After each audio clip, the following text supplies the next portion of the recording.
Last time on Kakumei, we finally got to see the goings-on of just one of the universes brought back after 17's wish following the Tournament of Power. Finding ourselves on the grainy planet Bread in Universe 14, we were introduced to a trio of new characters. Dula the Wizard, a warrior named Salaga, and Amaron, the venerable heir to the throne of this universe's God of Destruction, a title which would quickly gain relevance, since Dromel, the current destroyer of this realm, has been frozen in time by the Grand Priest. He somehow found a way to leave a distress signal for his would-be successor. With the aid of his Supreme Kai, he would name Amaron his immediate replacement for his position. But what consequences could this have? This is part 16 of an ongoing series and was created by Darkows, Poissonlabo, and Reenko. Support them and catch up fully using the links below.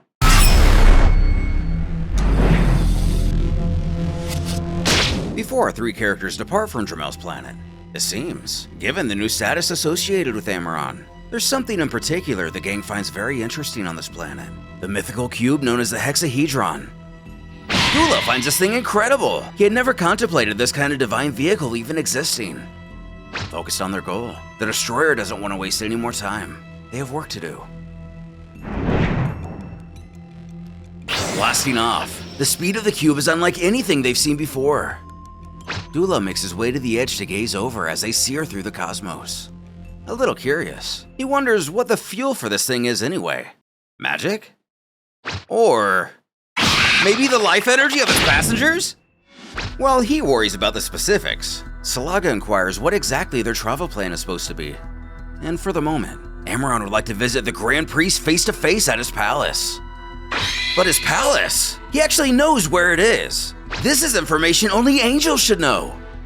This apparently causes our newest god to break out in a rash of French, stating, "Chaque élément de ce multivers a impression fonction précise," which means each element of the multiverse has a specific place and function, and nothing has ever been left simply to chance. Much like anybody who actually speaks French watching this video, Wizard the Wise isn't so sure he's understanding everything. So spelling it out another way, it's then explained that the three of them cannot move from one universe to another in any order they want. For each itinerary, there are steps to be respected. This means the universes are aligned in a similar, linear way as to countries or planets. He tells how a few years ago, there were only 12 universes. The gods have evoked during the last millennia the concept of twin universes, but this was only a correction of sorts following the disappearance of the other 6 realms. While this isn't yet made completely clear, Salaga already believes he knows where this is going. When all 18 universes coexisted, they were instead formed into groups of 3, so-called triplet universes. Their Universe 14, for example, shared the same galaxies, the same planets, and the same species as Universes 5 and 8. Since they've been resurrected, they are now once again connected to the universes of the Destroyers known as Arak and Liquor. Scratching his chin, Dula realizes this means the place he was born also exists, in identical form, in 2 other universes. But that isn't exactly the case, as he and Salaga are more exceptions than the rule. Since they came from the demon realm, it changes things just a tad. While there are many universes, there are also many different demon realms. To be clear, he quickly breaks down the universes and destroyers. These are the triplet universes and their monikers as mentioned before. First, we have Universes 1, the Supreme, 12, the Ultimate, and 18, the Prodigious. Next, we have the Benevolent Universe 2, the Just Universe 11, and Universe 17 of Desire. Worth noting that Amaron has no memory of the previous 5 months, so he would still be under the belief that Belmont is the Destroyer and not Top. Then Universe 3, the Witty, 10, the Macho, and 16, the Impish. Continuing, we have 4, the Malicious, 9, the Sly, and 15, the Cursed. 5, the Balanced, 8, the Worker, 14, the Ambitious. Before finally coming to our own Universe 7, known as the Warrior Universe, 6, the Challengers, and 14, the Champions. Looking at this trio closely, we can only speculate how, if at all, this Balkan follower relates to Beerus and Champa, and how his universe reflects our own. Though it's not made clear if these monikers assigned to each realm have a personal or greater meaning to Amaron, he furthers that the universes are organized in circuits. They are linked, so one would have to physically travel through an entire triplet to get to the next triplet. Kind of like the same way for a clock to get to 1 to 4. The hour hand would have to move through 2, 3, and so on first. Getting back to their adventure, they are currently in between Universes 8 and 6. Xeres, the Angel of Universe 14, told him at the end of his message that the Grand Priest Palace is in an isolated place, accessible only by passing through special portals in a specific order. This order changes every 100 years or so, and it was shared with him the current configuration one must follow in order to get to the palace. The first portal resides in Universe 4. The journey will be rather long even aboard this cube. To get there, they must cross a total of 5 universes, but once they arrive, the portals will become significant shortcuts. The demon suggests they make use of their little trip along the way. They should make stops from time to time to announce the arrival of the new God of Destruction from Universe 14. They can show them that their universe is not so easy to take over. An idea that Amaron doesn't exactly object to. Not long later, the gang find themselves on planet Rosemary in Universe 4. Homerealm to Mouse Guy Destroyer and a bunch of classic warriors such as Bug Guy Piccolo couldn't hear for some reason, Invisible Guy, and of course, Bird Guy. We get a closer look at the locals who appear to be the same race as the Bird Guy. The trio make a calm arrival under the surface below. Before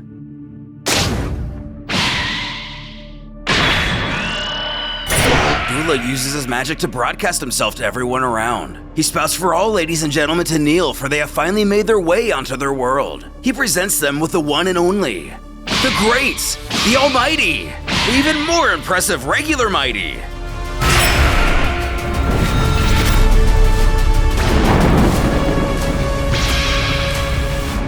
Amaron, the one true heir of the Divine Throne. Though, this information is a bit lost on the natives, as everyone just returns to doing their usual day-to-day routine. The flustered wizard once again demands that they kneel. Snapping his fingers, we can assume that he uses his magic to force everyone to a knee. Salaga speculates that they must be a primitive species without any form of spoken language. But Amaron doesn't think so, as he spots a couple unique faces among the crowd. One hollers out to beckon what their demands are, and what do they wish to claim from those as insignificant as they. Revealing Bird Guy, or Ganos. Or if I had just waited a page, more specifically not only Ganos, but 2 Universe 9 warriors as well, Hop and Chapo, who also fought in the tournament. Those in the crowd recognize these fighters. Not only that, but they call Ganos the Grand Protector of the 4th universe. Zipping in front of him, Dula reveals that they are from the 14th universe, and before him stands their new leader. Universe 14! 2 years ago at the Tournament of Power, it was explained that there were only 12 universes, and he claims they come from the 14th? Surely this has something to do with the Grand Priest alert from 5 months ago. But regardless, it doesn't matter who they are. They're not welcome on planet Rosemary. This means these folks were already aware of what's to come. Obviously, it's unlikely that the Grand Priest would broadcast such a message to rivaling universes, whether or not these 3 are conscious at the time. Any which way, here Dula was aching to toy with them a little more. They looked like so much fun to play with those little chicken legs of theirs. Slaga interjects to remind the locals that they haven't done anything that would be an offense to them or their new ruler, yet. Since they're feeling generous today, they will be forgiven if they simply kneel before them right now. Though sadly for them, Ganos is quite the stubborn being, likely the most so in this universe. As he and the others take their stance to get ready for battle. Looking on, Amaron sees there's no way of reasoning with them. As Ganos takes his true form, or his Super Saiyan bird equivalent, the mage cackles that it's just like attacking a nest and the mother bird coming to protect her babies. Even with Ganos being one of the most powerful warriors this realm has to offer, the evil minions scowl that there is no way a god of destruction could lower himself to this pitiful level. But a god of destruction? This information sends a chill up the Guardian's spine. That's when Hop, one of the Universe 9 warriors, takes notice of this as well. She realizes that Amaron's divine key is probably way beyond their comprehension. Dula sneers for their dearest heir to give them merely 2 minutes, just enough time needed to teach these guys properly the errors of their ways. The Destroyer takes minimal interest in this altercation and only turns his back to everyone without saying a word. Ganos regains his focus and assures his comrades not to be discouraged. He knows someone who wouldn't risk letting a god of destruction walk around quietly in this universe. But who could he be referring to? Do they secretly have backup coming?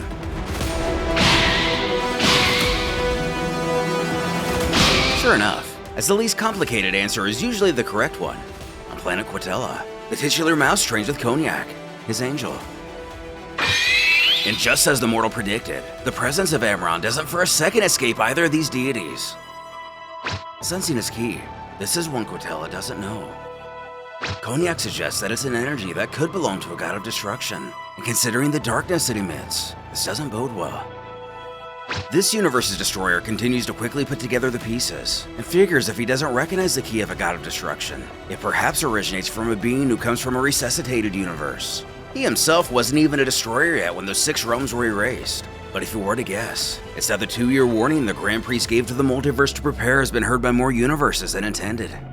Ironically, a theory that is correct by proxy in this case. Cognac states he doesn't recognize this energy either. It is nevertheless lower than Quatella's, but the situation itself remains worrying. He questions him what he would like to do. Screeching out a shrill laugh. What does the angel think? They're talking about his universe, and he forbids anyone to intervene in it, either with or without his authorization. So it's time for him to hit the road. As his mentor complies by tapping his staff. Backup is sure enough on the way. Back on Rosemary, we're met with a scene of vast devastation. A nearby child hides and cries for his mother. While we find Ganos back in his base form, barely able to remain standing. His 2 allies already defeated, or worse. The 2 demons take a seat victorious in their endeavor, a shadow that appears to mirror the masked side of Amaron's head cast behind him. Who also idles by in this win.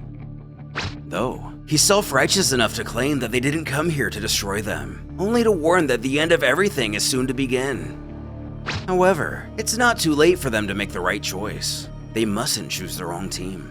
They couldn't do anything against Slaga and Dula, and that was just a tiny piece of their power. So do they really think it's wise to oppose the likes of himself?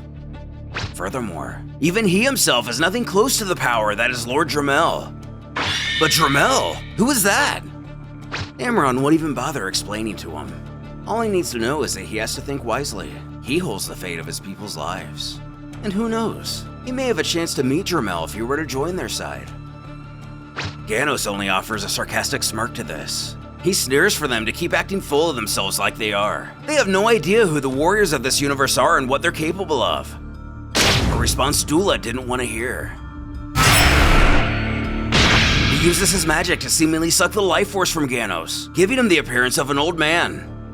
That's when Amaron senses the presence of Quatella. Given his alarmed demeanor, Cognac was right about the mouse god being stronger. He tells the others it's time to go. Moments later, Ganos groggily comes to at the sight of his own destroyer standing over him. Lucky for him, he's back to normal. He has nothing left. A statement the god bats down, essentially telling him that's nonsense. Although it is true he and Cognac arrived a little late. Something the angel asks forgiveness for. Pausing. That's when he remembers Hop and Chapel. What's become of them? But the 2 of them are also fine, if not hanging their heads in shame. Taking hold of the situation, Quatella notices that the 3 of them seem to be advancing upon their destination. Does Cognac think they can get there before him? Peering in, if they can, it looks like they're in a hexahedron, so it won't be easy. Judging by their trajectory, they're likely heading for a specific portal. Whatever their intentions are, they're not amateurs and have a game plan. In that case, they better hurry up and summon their own cube. When the god realizes they don't even have it, he let his son borrow it. This poor decision aside, he gazes upon the mortals of his realm. Seeing how easily they're beaten, he shudders at the thought they're initially hoping for mortals to be able to help them for the upcoming war. Most of them will never be up to snuff. The angel adds that for those who do have the strength required, the next hurdle will be making sure they don't break down mentally after such high-stake encounters. Quiet. Ganos has nothing to counter this with. At any rate, the destroyer tells Cognac to clean up this planet the best he can. It would be best for it to look less like a world in ruin and give the few remaining inhabitants no memory of what just happened. There's no need to cause unnecessary panic. They'll be taking these three with them. This actually shocks his assistant. It's not like Quetel to act in the interest of mortals. Only scoffing at this. The angel taps his staff and states that it will be done if that is his desire. With the Universe 14 fighters.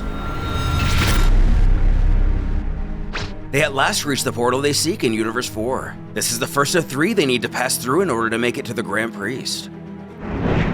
Salaga utters that this is what one of those special portals look like. On the other side lies Universe 10. Only 2 left. One to get to Universe 6, and the other to get to the Divine Palace.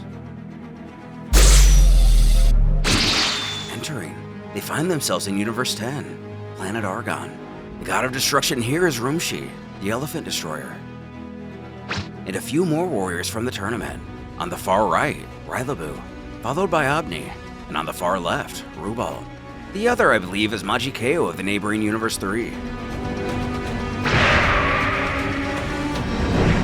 As the sinister trio continue to make their way from world to world, 5 months have passed since the events between Kansi and Kaishi.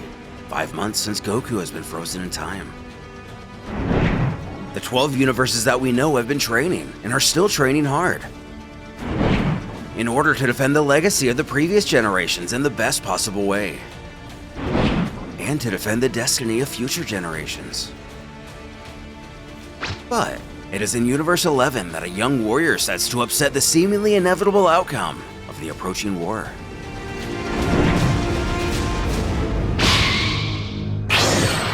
A few of the Pride Troopers sear through the sky in one of their jets. Dispo comments how amazing this is. Since the Grand Priest call, a large number of evil individuals have sprung into action and are trying to enforce their own laws, letting their own selfishness consume them. They know that a war is coming and are taking advantage of the tension to gain wealth or territory. Not exactly what I would call amazing, but to each their own. Castrol sees the same, and they're only growing more and more numerous. It's up to the Pride Troopers to stop these individuals before the 2 years are up. Since 5 months have passed, they still have over a year and a half to go. In this way, however, they can drastically lower the future alliance to the Grand Priestess. At least in theory. It's not perfectly known how many would join her ranks, or remain equally hostile. Jiren has his mind on other things. He asks the pair how long exactly has Gohan been on Planet Grill, on which he has been there for 3 days now, and it was only a few hours ago before he gave any sign of life. He asked them to join him, really pressing Jiren himself to be in attendance, who condemns how it wasn't very conscious of them to let him go there alone. They know this, but they had no choice. Every member of the Pride Troopers were currently mobilized throughout the universe to stop various wars and opposing organizations. It was Gohan himself who offered to take this task solo. On the planet, Gohan is not only alive, but stands strong and determined. Dispo giggles to just look at him. In just 5 months, he's unrecognizable. Did Jiren seriously think he would come so far when he first approached him to join? The Gray states that the only reason he agreed to test him out was to repay their debt to Universe 7.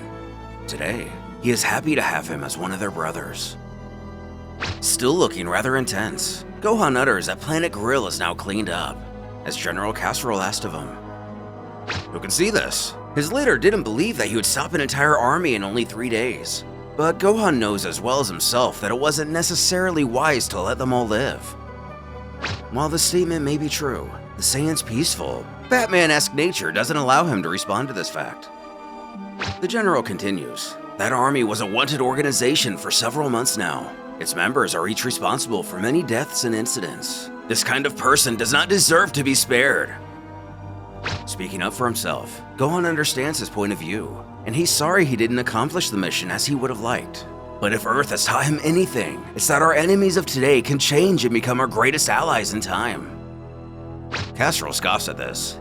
He warns the newest trooper to be careful not to get lost in his bubblegum gummy bear world, but thanks him for his service nonetheless. He then activates a device on his head instructing someone to send members 54 to 71 to Planet Grill. He needs help to manage the situation here, and those already on the planet will not be enough. Jiren approaches our hero. He questions why Gohan summoned him here. who states that he has been with him for 5 months now, and his goal is gradually taking shape. This is thanks to Jiren in particular. 4 months earlier, we jump back to the night Gohan officially became a Pride Trooper. After Belmont made the announcement of his survival, Gohan whips his head around to excitedly ask the god how long he's been awake. Castro explains that he returned to his usual self during the rookie's inaugural mission. He wanted to congratulate him in person for making the team. Who takes in the situation? To think, the son of Son Goku would join the Pride Troopers one day.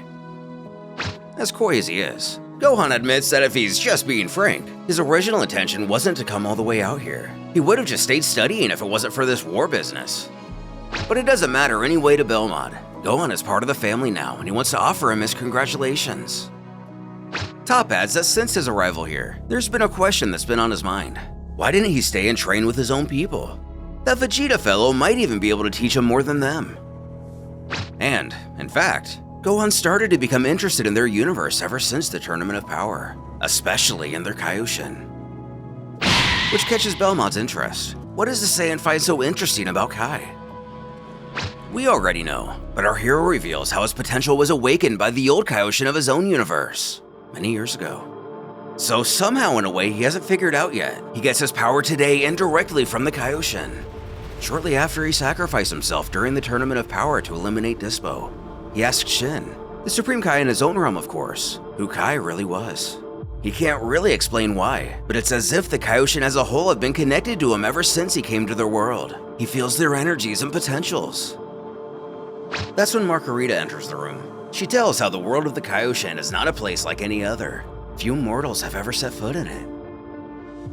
And as far as she can see, Gohan officially wore the Kaioshin outfit, Pietras and all. Because Kibito did this, it officially made him a Kaioshin apprentice. This should give him some of the answers he seeks. Jiren is curious exactly what information Shin told Gohan regarding Kai.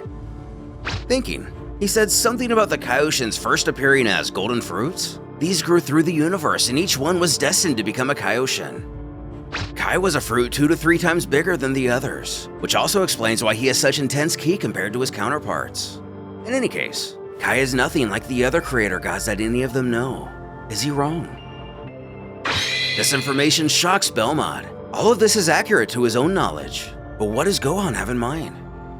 He confirms that Kai indeed possesses powers that his colleagues will never see in their lifetime, pressing him to further explain what he has on his mind. And for some reason too abstract to even himself, when Gohan utilizes a potential old Kai released, he feels a discomfort in his stomach as if something was only partially unlocked. But if this is the case, why would he never talk about this with the Kaioshin from his own universe? The Saiyan rebuttals that during the period it was awakened, time was quickly working against the heroes of Earth. He had to act fast and the old Kai had already made him much more powerful than he had ever been, or ever thought he could be. Even though he is quite the odd person. The angel sums this up. So Gohan is going to ask Kai to complete his awakening, because he feels he's not using his full potential, and he thought that he was the best person to help him achieve this goal. Is that it? While it is, Gohan also knows this probably sounds absurd. However, demanding the Saiyan silence himself, she uses her staff to look within the warrior. She does feel that it is sleeping inside of him. The steps seem to have been taken, but not in the right order. But what does she mean by this? She furthers that when a Kaioshin awakens someone's potential, there are several steps to follow in a precise order. This requires extreme concentration. Not all Kaioshin could awaken potential. Actually, only a handful can. Perhaps the old Kai wasn't rigorous enough. And looking back on the ritual, that may carry some truth. Anyway, Gohan's stunted growth in terms of his potential is likely due to the consequences of trusting a perverse Kaioshin, who, moreover, assimilated with an unreliable witch, something that is canon for anyone who may have forgotten. While this frustrates the Saiyan, Margarita elaborates that from what she can see within him, his potential is far from even being half awoken. He seems to have a link to several different sources. A Saiyan father, earthling mother. His potential was first released by a Namekian, and then a second time by a god of creation. The conditions are met for his total awakening to be a success. Offering a subtle bow, Gohan claims he has no doubt about it anymore. He has to reach his true limits to protect everyone, and he needs them all. He thinks to himself about a specific person, that he's beginning to understand what it means to be a vigilante, and he admires him for that. His father, Son Goku. Again expressing his gratitude. Dispo warns he doesn't need to be so formal. They were skeptical about him coming here, but he is now a Pride Trooper, so there's no question where they stand amongst each other. Back in the present. Gohan calls out for Jiren. He wanted to ask for his service. Since his childhood, not a single enemy has ever faced and fought his father the way the Grey did during the Tournament of Power. Even during his fight against Frieza in Android 17, he kept adapting in every aspect to overcome his opponents. There is no doubt that he is truly extraordinary. Gazing at the Saiyan, in addition to his innate abilities and ease of competence in battle, Jiren feels this look and aura. There. So different from his father's, as Gohan requests the Pride Trooper to fight him with all of his power. Waiting for Kai, he will begin to chip away at his limits, starting now. With Gohan quickly becoming the warrior we all believed he could be during the Cell Games, and much throughout his life in general, does he actually stand a chance against Jiren the Grey? Will his unique genetics and abilities somehow give him an advantage unavailable to his father?